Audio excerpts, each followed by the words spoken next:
Halo, salam sehat kembali lagi di channel Bung Harpa.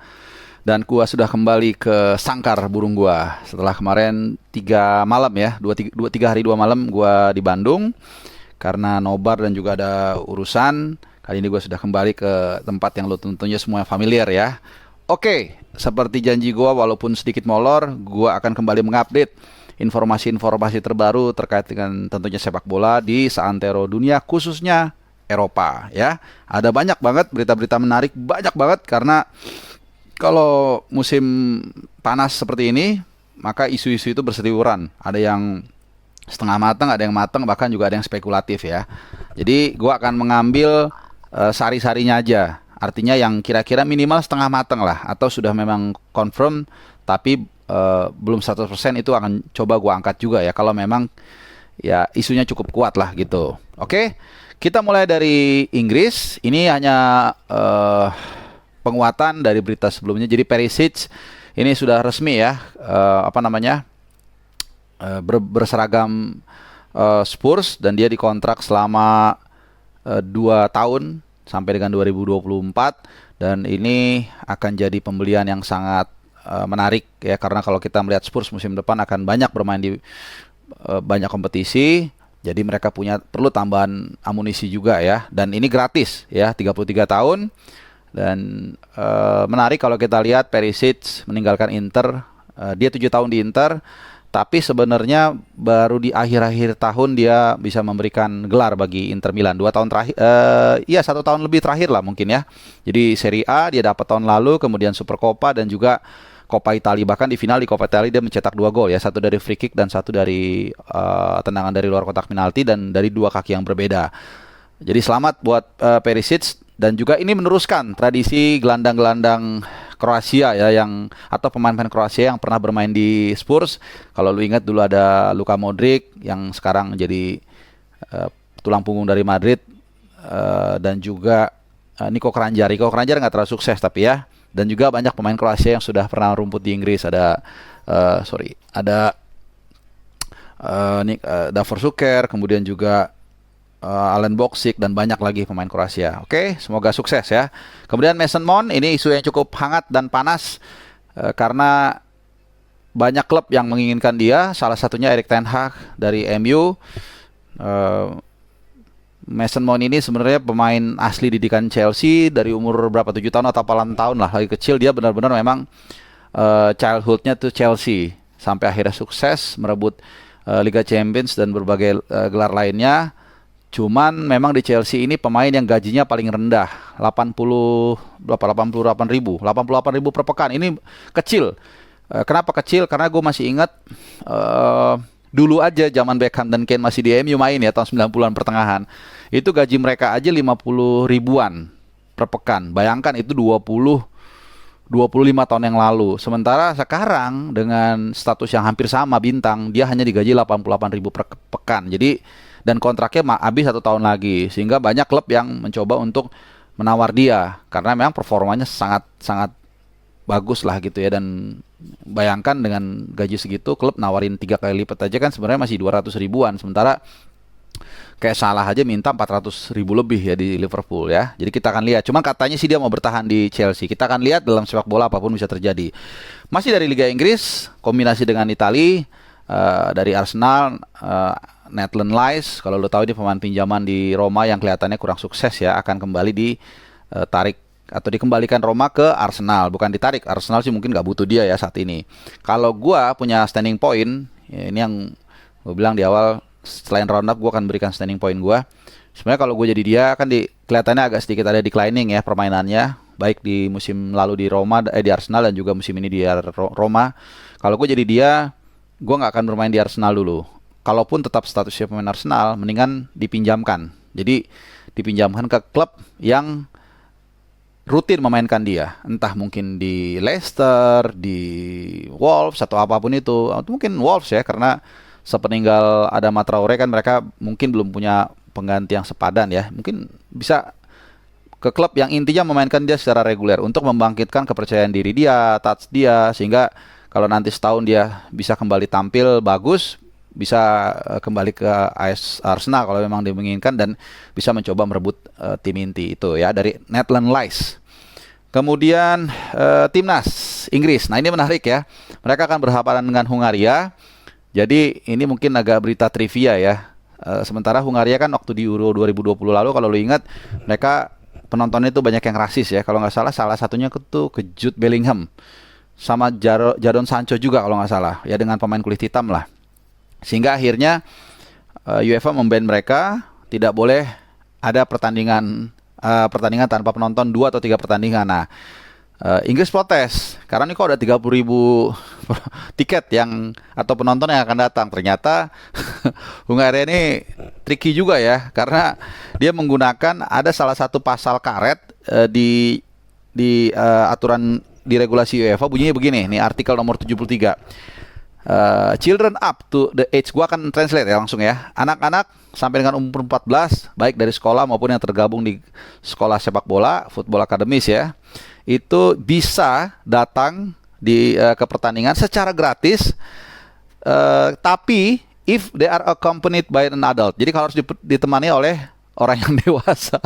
Jadi dia daftarin itu 30.000 anak-anak, ya kan? Dan otomatis kan ada 30.000 juga penonton dewasa untuk nemenin. Jadi ini lucu nih. Jadi diangkat sama BBC, ini mereka protes ya. Ya kita lihatlah bagaimana, apakah harusnya sih tetap diizinin ya, karena peraturannya masih ada. Jadi nggak bisa berlaku, kecuali lu tiba-tiba lu rubah baru mungkin bisa ya. Jadi ini lucu nih. ada sneakingnya juga nih orang Hungaria ya. Oke, masih dari Inggris ya. Lampard ini didenda 30.000 pound sterling karena komentarnya ketika dikalahkan Liverpool. Ya kalau nggak salah tuh ada satu momen Joel Matip jatuhin Gordon, atau ya kalau nggak salah ya, pokoknya ada momen yang menurut dia tuh penalti tapi wasit tidak mengatakan demikian atau sebaliknya, sehingga dia protes setelah pertandingan pas preskon atau pas di mix zone lah mungkin ya. Intinya komen dia mengomentari soal wasit sehingga dia didenda 30.000 pound sterling. Kalau lu mau tahu berapa itu kira-kira 500 sampai 600 juta lah ya. Banyak ya. Tapi mungkin lu bukan bilang ya, kan buat dia gajinya kecil ya. Oke.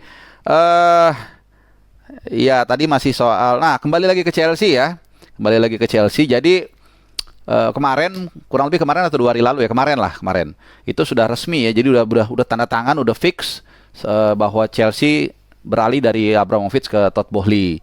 Nah, cuman seperti yang dikatakan Chelsea Supporter Trust, ini salah satu sempalan supporternya Chelsea, mereka justru mengatakan the work begins now, the work starts now gitu. Jadi oke, transisinya sudah selesai, ini realita, tapi juga harus buru-buru karena tersisa per hari ini ya, ini hari Rabu tanggal 1 Juni, itu tersisa 66 hari karena 6 Juni kalau nggak salah 6 Agustus Liga Inggris mulai kan. Coba kita udah keluar jadwalnya kali ya. Oke, tapi intinya 66 hari lah dari 1 Juni ini mereka harus bersiap semuanya. Jadi ada beberapa isu yang harus di-handle oleh Tuchel dari segi ini dulu lah, manajemen dulu ya, penjualan tiket terusan dan juga tiket satuan. Ini penting karena orang harus jauh-jauh mempersiapkan beli tiket, mungkin juga kalau dia dari luar kota harus, apalagi dari luar negeri ya, banyak fans Chelsea dari Asia dan sebagainya. Ini harus benar-benar jauh hari mereka tahu nonton apa, kapan, jam berapa dan sebagainya. Jadi soal tiketing maaf harus benar-benar cepat diselesaikan. Kemudian kedua soal stadion, ini juga jadi isu lama sebenarnya. Ini isu long term.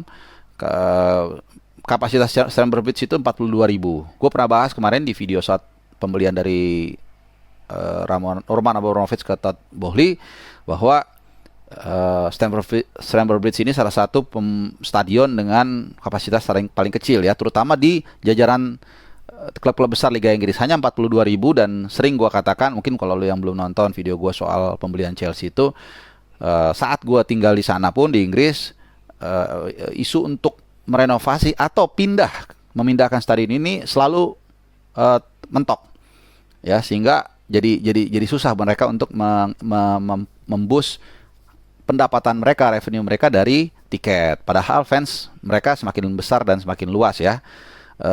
Jadi kita lihat seperti apa nanti keputusannya. Apakah untuk sementara menambah kapasitas Stamford Bridge sambil menunggu ada lokasi lain yang lebih memungkinkan, atau seperti apa, kita akan tunggu. Dan terakhir, terkait teknis, karena kita tahu ada beberapa pemain Chelsea yang akan cabut dan juga ada pemain yang kontraknya tinggal 1 tahun lagi. Jadi, dan juga soal Lukaku. Jadi ada 3 area nih yang sangat penting. Kalau Mason Mount sih tadi udah kita bahas ya. Ini tinggal gue pikir sih sodorin kontrak dengan nilai yang tinggi, mungkin dia akan mau ya. Nggak ada masalah karena dia cinta banget sama Chelsea. Nah di belakang ini kan Christensen dan Rudiger, kalau nggak ada Aral melintang pasti hengkang dari Chelsea. Dan ini akan jadi kerugian yang sangat luar biasa ya, kehilangan 2 pemain ini. Kombinasinya itu 300 pertandingan lebih, 360 kalau nggak salah. Jadi memang jadi bagian inti dari kesuksesan Chelsea dalam beberapa tahun terakhir. Dan bahkan juga Azpilicueta juga nggak tahu apakah tetap di sana, Alonso juga. Jadi lini belakang ini jadi isu yang paling penting dalam restrukturisasi pemain Chelsea ya, karena nggak ada tim yang bisa juara tanpa punya pertahanan yang kuat ya. Kayaknya si Konde ini isunya akan jadi pemain pertama yang masuk Chelsea ya, pemain Sevilla yang jadi hot property juga, kayaknya akan jadi target utama. Tapi yang jelas Chelsea minimal harus beli 2 back minimal ya, karena mereka masih ada siapa, Malangsar ya, Malangsar sama Calobah ya. 2 ini kalau kita anggap kekuatannya 1 lah gitu ya, karena masih setengah matang. Kemudian ada siapa, Thiago Silva kalau nggak salah ya, Reece James. Jadi mungkin mereka hanya sekitar ada 4 back dari formasi 5 back lah ya, 3 back tengah, 2 back sayap, karena kebiasaannya Tuchel ini pakai 3-4-3 atau 3-4-2-1, sehingga harusnya sejatinya mereka harus punya 3-4-5 minimal 8 back deh, minimal tuh. Sekarang mereka punya hanya sekitar 4, jadi minimal beli 3 atau 4 sebenarnya ya. Kalau Alonso sama Azpilicueta jadi cabut, kalau enggak ya berarti mungkin mereka cukup beli 2 back lah atau 3 back gitu ya. Kemudian ke tengah, Jorginho dan N'Golo Kante, mereka memang masih di prime, tapi usia mereka kalau di-combine itu 61 tahun. Sehingga tahun depan juga kontraknya habis, jadi ini harus dipikirkan juga. Jadi sibuk banget Tuchel, karena apa ya? Karena waktunya semakin sempit. Karena pembelian ini juga mengganggu mungkin rencana yang sudah sebenarnya jauh hari sudah disiapkan oleh Tuchel ya. Dan ini bukan tipikal orang Jerman yang suka buru-buru, tapi ya dia harus seperti itu menyesuaikan. Karena ya situasi politik ya dari Roman Abramovich yang dianggap dekat dengan Putin dan seterusnya. Oke, terakhir di lini depan Lukaku. Ya, kita tahu ini adalah pembelian yang gagal, flop. Kalau kita lihat Lukaku ini apa ya? Serba salah ya. Mau diapain juga nggak mau dipakai terus juga nggak ngecun-ngecun, mau dibiarin juga mau dijual juga ya gajinya tinggi. Tapi kabar terakhir dia mau di Lego ke Inter Milan. Ya kan, mau dilego ke Inter Milan. Cuman penawaran dari Chelsea ini terlalu mahal. Ya, itu fee-nya itu dia minta untuk fee pinjaman 19 juta, kemudian deposit kalau lu mau obligasi, kalau lu mau beli mempermanenkan itu dia minta sekitar 59 atau 60 juta. Nah, itu Inter Milan keberatan. Masuk akal karena mereka sedang kesulitan keuangan ya. Sehingga akhirnya dia tawarkan ada Fry dengan harapan harganya Lukaku tadi yang ditawarkan, baik untuk fee pinjaman maupun juga obligasi mempermanenkan itu bisa turun. Jadi intinya dia tawarin The Fry supaya harga Lukaku turun, itulah intinya. Karena juga Inter tahu Chelsea lagi butuh back. Nah kalau gue bilang ini sih hasil yang oke banget ya, menyenangkan semua pihak. Lukaku bisa mendapatkan mungkin home-nya, rumahnya. Yang kita tahu di wawancara dia mengatakan ya masih belum bisa lupa lah dari mantannya yang menjadi rame ya. Terus juga Chelsea ya nggak perlu berkutat dengan masalah ya, dengan itu kan tekanan ya. Semua orang fans menuntut dia perform dengan harga yang mahal. Kemudian juga dapat back, itu yang mereka butuhkan, dan Inter pun dapat striker. Karena striker Inter itu Edin Dzeko berapa umurnya? 36 kalau nggak salah ya. Udah lumayan tua ya. Walaupun musim lalu sebenarnya dia masih lumayan ya. Edin Dzeko 37 kali mungkin ya. 36 ya. Tahu musim lalu itu dia 13 gol. Sebenarnya nggak jelek-jelek amat ya. Malah sebelumnya di Roma dia cuma 7 gol. Ya, cuman usia udah nggak bisa bohong, 36, jadi dia perlu Lukaku yang masih lebih segar lah. Berapa usia Lukaku? Mungkin 31 kali ya. Gua rasa sekitar 30. Oh, 29. Oh, gua rasanya masih oke ya, masih bisa 3-4 tahun lagi main di prime. Nah, itu dari Liga Inggris, sedikit nyenggol Itali. Kalau gitu kita langsung ke Italia aja deh, biar biar smooth ya. Nah, ada isu Rafael Leo diincar oleh Real Madrid ya. Ini menarik karena Leo semakin berkembang dalam 2 tahun terakhir. Gue sempat mengatakan di video gue soal AC Milan, eh kepergian Hakan Çalhanoğlu ini menurut gue ini memberikan blessing in disguise bagi Leo. Sama-sama attacking midfielder kan, walaupun tidak persis sama ya, tidak apple to apple banget, tapi mirip lah. Hakan Çalhanoğlu lebih midfield, si Leo kan lebih melebar. Cuman apa ya, teritori yang sering banyak apa namanya dijelajahi oleh Çalhanoğlu ini di sektor line, second line ini, dengan perginya dia, Leo ini jadi lebih bebas, jadi lebih berani dia masuk ke dalam, nusuk, shooting dan segala macam. Sehingga kalau lo lihat shoot on goalnya dia di musim kemarin terakhir itu jauh lebih banyak dibandingkan musim sebelumnya. Golnya juga sama. Ini yang gue bilang selalu, kadang-kadang ketika lo mentok dalam satu hal ya nggak usah dipaksain, selalu ada jalan lain ya, atau ya itu tadi blessing in disguise, atau ada hikmahnya lah gitu. Nah, ini menarik ya karena Leo ini kontraknya habis 2 tahun lagi dan rilis clause-nya itu 200 juta euro. Jadi kabarnya Milan mau memagari dengan membuat 250 juta euro ya. Jadi sekitar mungkin berapa tuh? 3,7 triliun lah kurang lebih, atau 37 sampai 4 triliun. Itu rilis clause-nya ya. Nah, cuman Madrid nggak mau nyerah. Mereka mau memboyong Leo dan ngasih umpannya si Asensio atau Jovic. Ini dua-duanya sama-sama agennya itu Jorge Mendes ya, agennya si Ronaldo juga. Jadi kita akan lihat negonya, tapi sih kayaknya kalau lu Milanisti atau gua anggap kalau gue jadi ada di kubu Milan, mungkin gua nggak akan jual kecuali harganya memang benar-benar gila banget ya, why not ya. Kalau untuk keuangan juga bagus, dan bisa mungkin membeli 2-3 pemain lagi, karena itu yang dikatakan Maldini, mereka butuh 2-3 sampai pemain lagi untuk bisa menjaga siklus juara. Jadi supaya nggak kempos nih habis juara terus nggak jangan sampai nggak juara lagi. Habis juara harusnya kemudian langganan juara nggak gitu-gitu. Nah, itu butuh 2-3 pemain lagi. Jadi kalau Leo dijual dengan harga yang sangat tinggi, kemudian bisa diganti 2-3 pemain yang lebih murah tapi bagus, berprospek, mungkin ini bisa jadi jalan keluar. Jadi tergantung nego ya. Sekali lagi dalam sepak bola apapun bisa terjadi. Apalagi dari Inggris udah, dari Italia udah, kemudian dari La Liga sedikit. Nah, ini ada hot property juga, Aurelien Tchouaméni. Nah, ini bacanya Tchouaméni ya, jadi kayak tua tapi ada C-nya sedikit, Tchouaméni. Ini hot property, dan kalau lu yang sempat ngelihat main dia, ini memang pemain yang gini, kadang gue untuk menggambarkan satu pemain baru itu biasanya mereferensikan ke pemain yang sudah pernah ada supaya lu bisa ada gambaran. Kalau gue lihat-lihat, menurut gue ya, lu bisa berpendapat beda. Menurut gue dia itu seperti Iniesta gaya mainnya. Kecepatan dia nggak terlalu punya, sedang lah biasa. Cuman umpannya, terobosannya oke, kemudian tusukannya juga bagus. Finishingnya kaki kiri dan kaki kanan bisa juga jalan, walaupun tidak banyak ya golnya, cuman nggak masalah karena dia masih muda, jadi mungkin masih bisa diasah ya kemampuannya. Ini kita lihat ya, umur berapa ya, 22 tahun ya, 22 tahun.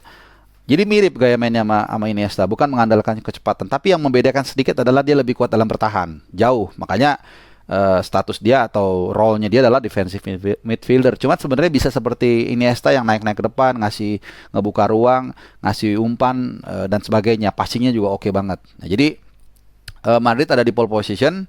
Sempat juga ada beberapa klub Liga Inggris nawar, tapi yang nih Don Carlo udah minta mempercepat negosiasi dengan Tchouaméni. Ya, bacanya jadi Tchouaméni gitu ya. Aurelien Tchouaméni. Ini menarik ya, karena masih 22 tahun, investasi yang sangat luar biasa kalau dia bisa dibeli dengan harga yang pas dan dipoles lagi lebih jago. Nah, itu dari La Liga. Satu lagi, Courtois. Ini menarik sedikit, masih sedikit ada kaitannya dengan Liga Champions kemarin ya. Jadi ada plat plat untuk menghargai pemain Atletico Madrid di stadion mereka di Wanda Metropolitano yang pernah bermain bagi Atletico 100 match atau lebih.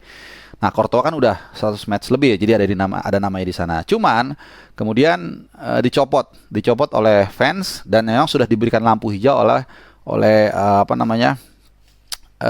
presiden klub lah, presidennya Atletico Madrid. Jadi masalahnya adalah sebenarnya bukan gara-gara dia bela Madrid, karena dia bela Madrid kan sudah berapa tahun terakhir kan. Tapi karena dalam preskon kemarin setelah menang Liga Champions, dia mengatakan saya berada di klub yang punya sejarah, kira-kira itu. Nah, pendukung Atletico Madrid tersinggung dan akhirnya minta presiden klub untuk mencopot platnya dia. Akhirnya dikabulin ya. Ya ini sedikit trivia aja. Ya dalam sepak bola memang kadang-kadang ada yang mendukung klubnya dengan sangat fanatik, ada yang biasa saja, ada yang sedang-sedang saja, macam-macam lah gitu ya. Terakhir pensiun ya Marcelo meninggalkan Madrid dengan memberikan kenangan yang tak terlupakan, luar biasa. Gue selalu ingat dia, kenapa? Karena dulu pertama kali gue kerja di Koran Sindo, gue adalah yang menulis berita-berita kedatangan para Los Galacticos ya. Kalau gue ingat dulu Fernando Gago, Gonzalo Higuain sama Marcelo. Itu 3 yang gue ingat yang mulai berdatangan untuk mengisi beberapa posisi dari Real Madrid ya. Tapi seperti yang lo tahu, kalau gue Gago ya yang lebih dulu hilang dari peredaran, kemudian Gonzalo Higuain pelan-pelan walaupun sempat main di beberapa klub besar, di Chelsea salah satunya, tapi kemudian juga redup, dan Marcelo yang tertinggal. Dan luar biasa, selama berapa tahun dia berkarir ya, mungkin 15 tahun atau 16 tahun dia mempersembahkan 25 gelar dalam penampilannya lebih dari 500 kali ya.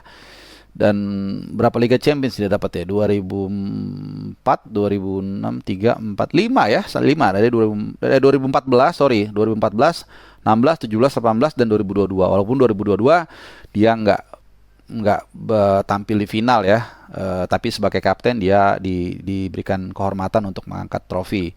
Kalau 2014 gue ingat karena dia mencetak gol di perpanjangan waktu di Lisbon ya saat itu. Oke.